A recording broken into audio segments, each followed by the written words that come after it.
કામવનમાં પુષ્ટિમાર્ગીય જે બે મંદિરો, પેલું ગઈકાલે આપણે જોયું પરમ દિવસે ગોકુલ ચંદ્રમાજીનું, જે પંચમ ગૃહ રઘુનાથજીની માથે ગુસાઈજીએ પધરાવ્યા હતા. ત્યાં 5 સ્વરૂપ બિરાજે, 2 બાલકૃષ્ણજી, 2 મદન મોહનજી ને ગોકુલ ચંદ્રમાજી. બાજુમાં મદન મોહનજીનું મંદિર, જે નારાયણ ભટ્ટે 32 યજ્ઞ પૂરા કર્યા ત્યારે પ્રગટ થઈને કહ્યું, ભટ્ટજી, તમારા કોળમાં જ્યારે 100 સોમ યજ્ઞ પૂરા થશે ત્યારે હું પ્રાગટ્ય લઈશ. એ સાક્ષાત આપણા પ્રાણપ્રિય વલ્લભ, જેની 24મી તારીખે પ્રાગટ્ય ઉત્સવ છે અને એની કાલથી વધાઈ બેસશે. એટલે 15 દિવસ હવે આપણે વલ્લભની વધાઈ સિવાય બીજી વાત કરવાની નહીં. તો એવા મદન મોહનજીના મંદિરમાં એક સ્વરૂપ બિરાજે છે મદન મોહન, બીજું બિરાજે છે બાલકૃષ્ણજી, જે ઘનશ્યામલાલજીના સેવ્ય છે. વલ્લભકુળમાં આજની તારીખમાં પણ બાળક સેજ મોટું થાય એટલે ખેલવા માટે એને સ્વરૂપ આપે કે શીખતું જાય સેવા. તો ગુસાઈજીના સપ્તમ લાલજી ઘનશ્યામલાલજી, 6 લાલજી રૂક્ષ્મણી વહુજીના, અને રૂક્ષ્મણી વહુજી લીલા વિસ્તારી, તો બીજા વહુજી આવ્યા પદ્માવતી વહુજી, અને એમના દ્વારા ઘનશ્યામલાલજી, અને એમને ખેલવા કયું સ્વરૂપ આપ્યું? બાલકૃષ્ણજી. એ સેવ્ય સ્વરૂપ અત્યારે મદન મોહનજીના મંદિરમાં બિરાજે છે. પછી ત્રીજું મદન મોહનજી, મહાપ્રભુજીના સેવ્ય લઘુ પુરુષોત્તમ દાસ કવિના ઠાકોરજી. આ કવિ છે ને પહેલાં બહુ ગતકડા લખતા, એટલે બધા એની વાહ કરે ને રાજા એને વલ્લભને જોયા પછી બધું છૂટી ગયું, શરણે આવ્યા. વલ્લભનું રૂપ, સૌંદર્ય, તેજ, આભા, પ્રકાશ, પુંજ એવું કે વલ્લભ સિવાય પછી બીજું કાંઈ દેખાય જ નહીં. અને પછી તો વલ્લભના અને ઠાકોરજીના જ ગુણાનું વાત કર્યા. એ લઘુ પુરુષોત્તમ દાસજી, એ કવિના ઠાકોરજી મદન મોહનજી, એ અહીંયા મદન મોહનજીના મંદિરમાં બિરાજે. અહીંથી ગામ બહાર શ્રીકુંડ, સુરભીકુંડ તરફ જતાં વારાજીનું મંદિર આવે છે, શીતલા દેવીનું મંદિર છે. આ બધા શીતળા દેવી માને ને, ઓલા ચાઠા નીકળે ને પછી એમ કે પાણીયારે દીવો કરવો આમ તેમ ને, ઓલા રાંધણ છઠે બધા પછી રાંધી લે ને, સાતમે ગેસ ચાલુ ન કરે ને. તો એ શીતળા દેવી એટલા બધા જલે કે ઠાકોરજીને શરણે આવ્યા કે પ્રભુ બધાય મારી સાથે આવું કરે છે, આપ મન ઠંડી કરો. ઠાકોરજીએ કીધું લે વ્રજમાં રહી જાય એટલે ઠંડક જ ઠંડક. તો શીતળા દેવી વ્રજમાં રહી ગયા. એટલે આપણે ક્યાંય શીતળા દેવીની પૂજા કરવાની જરૂર નથી, કારણ કે શીતળા દેવી શરણે કોના એવા? ઠાકોરજીના. પોતાના લાડકવયા લાલની રક્ષા માટે માં યશોદાજી શીતળા દેવીની પૂજા કરેલી કહેવાય છે. માને તો ખબર જ નહોતી કે મારો લાલો ભગવાન છે, એટલે શીતળા દેવીની પૂજા કરે. કાંઈ થાય એટલે એમ કે હે મારા વાલા, હે પ્રભુ, તે આ મને લાલો આપ્યો છે એનું ધ્યાન રાખજે. ઠાકોરજી કે આખી દુનિયાનું હું રાખું ને મારી માં. આગળ સૂરજકુંડ, ગોપાલકુંડ થઈને શ્રીકુંડ જવાય છે. બોલો વલ્લભાતી.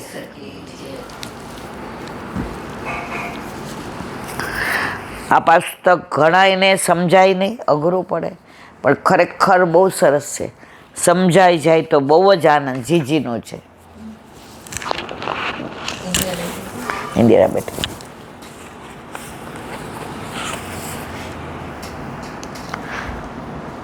ચિંતનિકા જીજી સમજાવે છે, તમે બીજાના ડગલા ન પહેરો. મને મારું ફિટિંગ આવે ને એવું આ લોકોનું ન આવે.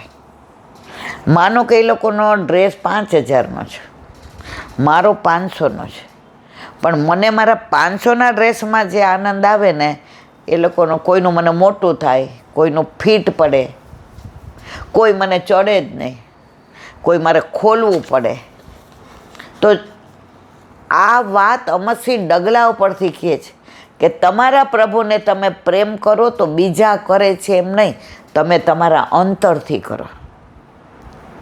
આને દીકરો હોય એની ઉછેરવાની રીત જુદી છે, મારો દીકરો છે એને ઉછેરવાની રીત જુદી છે. મારા આકાશને રાતના 1 વર્ષ નહોતો ને ઇન કરીને જુએ, શર્ટને ઇન કરીને. જો રાતના શર્ટમાંથી ઇન નીકળી ગયો એવો રો કે આમ શ્વાસ ચડી જાય. પાછા પપ્પાએ નહીં, ભાઈએ નહીં, મમ્મી જ કરી દે. હવે આપણે નોકરી કરીને માંડ રાતના 12 વાગે બધું એના કપડાને બધું કરીને હોતા હોઈએ, અને રાતના 2-3 વાર ઉઠે, ઇન કર. તો તમારો દીકરો એવું કરે એવું જરૂરી નથી. દરેકને પોતાના ઘરે પોતાના માથે બિરાજતા પોતાના ઠાકોરજીને પોતાની રીતે પ્રેમ કરાય. બીજાના ડગલા ઢીલાઈ પડે, ફીટ થાય, ચડે નહીં, ખોલવા પડે અને એ મજા ન આવે. એટલે જીજી કહે છે તમારો ડગલો જાતે વેતરો અને જાતે સીવો. એનો મતલબ એ ડગલાની વાત નથી, અહીંયા ઉપમા આપી જ ખાલી રૂપક છે કે તમે તમારા હૃદયથી તમારા ઠાકોરજીને પ્રેમ કરો. કાલે જ એક વાક્ય વાંચ્યું હતું કે ઘરડા થાય ને પછી હસબન્ડ વાઈફ એકબીજાને પૂછે તમે દવા લીધી કે હું આપું? તો આમાં આઈ લવ યુ આવી ગયું. હવે એ ઉંમર નથી આઈ લવ યુ કહેવાની. આ દવા લીધી કે હું આપું એ આઈ લવ યુથી આગળ છે. તો દરેકને પોતાને પ્રેમ કરવાની રીત જુદી હોય.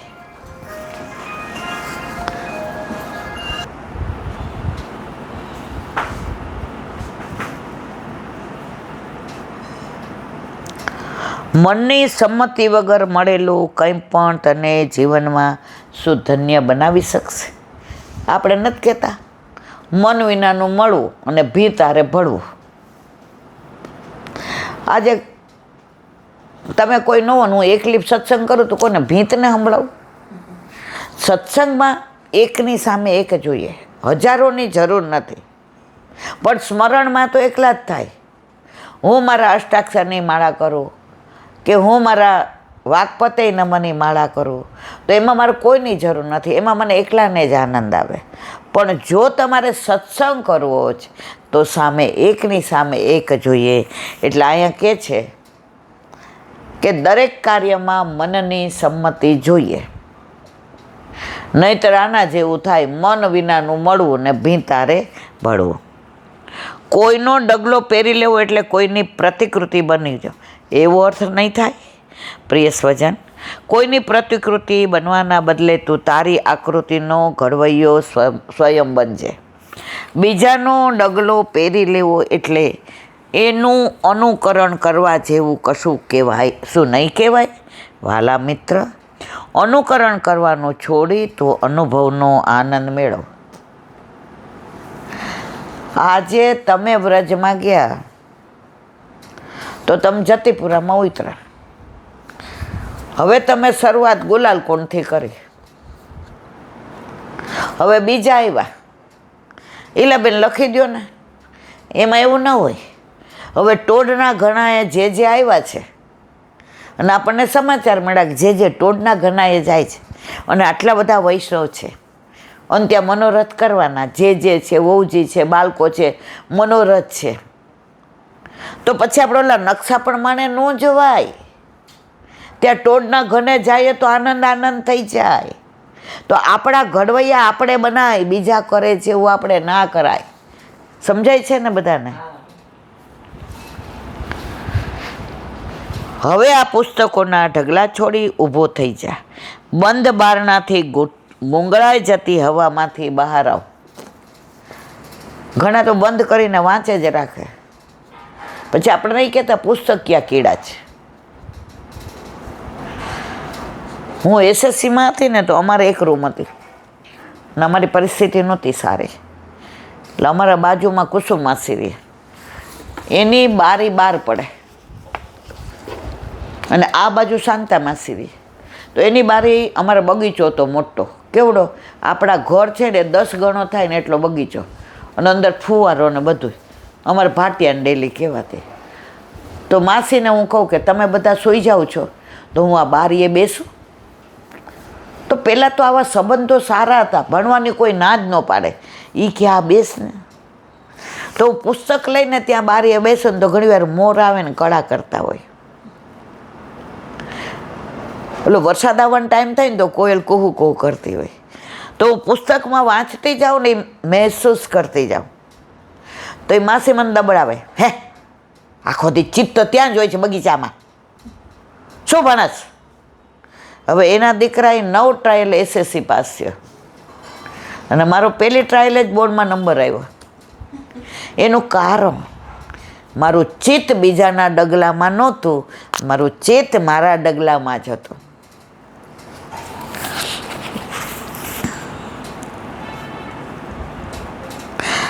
કવન આ તો આપણે કાલ આવી ગયું છે. આ પાગલ પુસ્તક પ્રેમી યુગોજીની ચિરનિદ્રામાંથી જાગ્યો.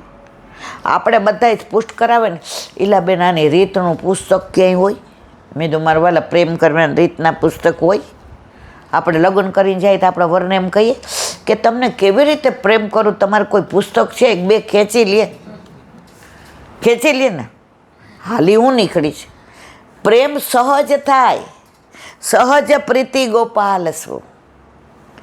પુસ્તકમાં જોઈને પ્રેમ ન થાય. આપણે પ્રભુને પ્રેમ કરવાનો છે યાર, પુસ્તક પ્રમાણે કરવાનો છે. પુસ્તક પ્રમાણે ભણાય, પરીક્ષા દેવાય, ડિગ્રી લેવાય, આ તો એનાથી આગળ છે. એટલે આમાં તો પ્રભુ કે બસ મારે કાંઈ નથી જોઈતું, તું મને પ્રેમ કર. ધનવાળા હોય ને એને વધુ ધન કમાવાનું મન થાય,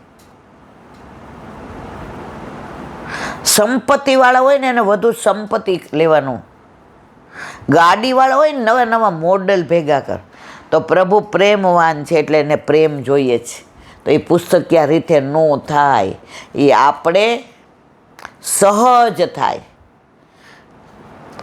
અમે 3 બેન પણ હારે પરણીને ગયા તો હરખો પ્રેમ કરીએ. એમાં એકને છૂટાછેડા થઈ ગયા તો એ નહીં આવડો હોય પ્રેમ કરતા. તો પ્રેમની રીત ન હોય મારા વાલા, પ્રેમની પ્રીત હોય. એટલે જ વલ્લભે કહ્યું છે, અમારા ઘરે રીત, તારા ઘરે પ્રીત.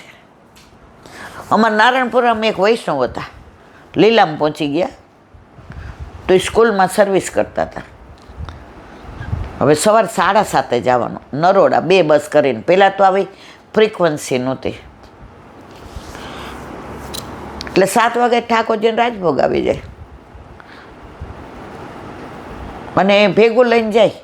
જોડે પહેલાં કાંઈ આવી બોટલો નહોતી, એટલે ઓલું કુંજો આવતો ને આટાવાળો, એ ભરી લે અને ટિફિન લઈ લે અને રેશમી કપડું બાંધી અને થેલીમાં બધું મૂકીને જાય. તે એક દીનો ફોન આવ્યો કે એલા મારે NSC પાકી ગયા છે, મારાથી ને નહીં અવાય પોસ્ટ ઓફિસે, તું લેતી જઈશ? આપણે તો આમે પહેલાં જ સેવાભાવી શાંતિલાલ. મેં કીધું આપણી પાસે કાઇનેટિક છે, 5 મિનિટમાં મને શું ફેર પડે. તો હું એને ઘરે ગઈ, એટલે મને કે બારણું ખુલ્લું રાખીશ, કારણ કે તું આવને હું ભોગ ધરાવતી હોય, મારા ઠાકોરજીને શ્રમ પડે ને. હવે ત્યારે મને બહુ સમજણ પડતી ને, મેં હું ઠાકોરજીને શ્રમ પડે મનમાં હો. તો હું ગઈ ને તો ઠાકોરજીને કે આજે ઉઠવામાં બહુ અવેર થઈ ગઈ, ખાલી આજે ખીચડી શાક જ છે મારા વાલા, દહીં વધુ અરોગવું હોય ને ભૂખા રહ્યા હોય ને તો મોટા ઘરે જાજો. મેં સાંભળ્યું, પછી મને કે ઊભી રહે આપી દઉં. એટલે એણે મને NSC ને બધું આપ્યું. મેં તો આમાં સાઇન કરી દો. મને એણે સાઇન કરી દીધી. પછી મને કે ઊભી રહે કોણ કો આપો. મને સવારના પોરમાં મેં કીધું આ, મને કે ખીચડી ને શાક ને દહીં. મેં તો આ આપો. મનમાં કીધું 7 વાગ્યામાં નહીં ભાવે, પણ પ્રસાદ હોય એટલે આપણે, મારી બાઈ શીખવાડ્યું હતું કે પ્રસાદમાં ક્યારેય ના પાડવાની નહીં. તો એ તો દૂનામાં લઈ આવ્યા, એ દૂના રાખતા હતા કે એલા હું કામ બધું હાથે કરું છું ને તો હું દૂના ને પાતળ ને એવું રાખું, આ પ્લાસ્ટિક કયું કાંઈ નહીં. દૂનો લઈ આવ્યા તો દૂનાની અંદર ખીચડી, રસાવાળું બટેકાનું શાક ને દહીં. મને કે હાથે ચોળીને ખાઈ લે, ચમચી નથી. મેં કીધું ચમચી વિના ખાવાનું? પછી આમ મેં સારું, પણ મને એમ થાય કે આવો સ્વાદ. પછી મેં કીધું તમે આજે મને કીધું કે મોટા ઘરે જાવ, એ મને ન સમજાણું. મને કે તાર ઘર ઠાકોરજી નથી, વર ન હોય ને હું પ્રેમ કરતા આવડે? અરે દબડાવી નાખી એટલે કેવી રીતે દબડાવી ખબર છે? આમ ઓલું માં નાના છોકરાનો લાફો મારે, શબ્દોથી લાફો માર્યો મને. કારણ કે વારંવાર કહેતા એલા ઠાકોરજી પુષ્ટ કરાવ. મેં તો ના, કે તારે નોકરી હોય તો મારે નથી હોતી? મેં તમારી વાત જુદી જ, મારે નથી કરાવવા. દાદા રીંગી એવી. મેં કીધું તો તમે હમણાં બોલ્યા ને કે મારા વાલા પેટ ન ભરાણું હોય, આજે રોટલી ભાખરી નથી થયા, તો આજે મોટા ઘરે જાજો. પછી મને વાલ કરીને કે દીકરા, તારે ઘરે ઠાકોરજી આવશે ને તો તને બધુંય સમજાઈ જશે. દીકરી પરણીને જાયને એમ કે ને કે કેવી રીતે સુવાવડ આવે, તો માં ન સમજાવી શકે. પણ જ્યારે પ્રેગ્નન્ટ હોય ને ડિલિવરી આવે ને ત્યારે ખબર પડે. તો એ કે ઠાકોરજીને મેં એમ કહ્યું કે આજે તો ખાલી ખીચડી એટલે ભેળી, દહીં અને શાક છે. ભૂખ્યા રહો તો મોટા ઘરે. આપણા ઠાકોરજી આવ્યા ગુરુ ઘરેથી, ગુરુએ પુષ્ટ કરી દીધા, તો એનું મોટું ઘર થયું ને. તો આજે કીધું કે જાજો મોટા ઘરે, તો જાય દોયડા દોયડા. આ ભગવદીઓના ભાવ છે.